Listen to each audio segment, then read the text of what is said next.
ఈ వీడియోలో అసలు టూత్ సెన్సిటివిటీ ఎందుకు వస్తుంది అనేది తెలుసుకుందాం. నంబర్ 1 రీజన్ వచ్చేసి పన్ను పుచ్చడం అండి. డెంటల్ కేరీస్ అంటాము. ఎప్పుడైతే పన్ను పుచ్చి ఆ హోల్ అనేది పంటి సెకండ్ లేయర్ వరకు వెళ్తుందో, మనము తినేది ఏదైతే హాట్గా ఉన్నా, కోల్డ్గా ఉన్నా ఆర్ స్వీట్గా ఉన్నా ఆ లిక్విడ్ అనేది సెకండ్ లేయర్, పంటి సెకండ్ లేయర్లో ఉన్న డెంటినల్ ట్యూబ్యూల్స్కి టచ్ అవ్వడం వల్ల సివియర్ సెన్సిటివిటీ అనేది ఎక్స్పీరియన్స్ చేస్తాము.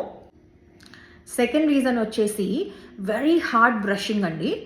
కొంతమంది పాపం సరైన టెక్నిక్ తెలియక 2 to 3 మినిట్స్ కంటే ఎక్కువ టైం చాలా అగ్రెసివ్గా బ్రష్ చేస్తూ ఉంటారు. దీనివల్ల పంటి టాప్ మోస్ట్ లేయర్ ఏదైతే ఎనామెల్ పొర ఉంటుందో అది కంప్లీట్గా అరిగిపోయి సెకండ్ లేయర్ బయటపడడం వల్ల సివియర్ సెన్సిటివిటీ అనేది ఎక్స్పీరియన్స్ చేస్తారు. థర్డ్ రీజన్ వచ్చేసి గమ్ డిసీజ్ అండి. అదే చిగుళ్ళ వ్యాధి. చిగుళ్ళ వ్యాధి వచ్చినప్పుడు ఏమవుతుంది అంటే పంటి చుట్టూ ఉండే చిగురు మనకు ఉండాల్సిన లెవెల్ కంటే కిందికి వెళ్ళిపోవడం వల్ల చిగురు ఇంకా ఎముకతో కప్పబడి ఉండాల్సిన పన్ను ఏదైతే ఉంటుందో అది మనకు బయటికి ఎక్స్పోజ్ అవుతుందన్నమాట.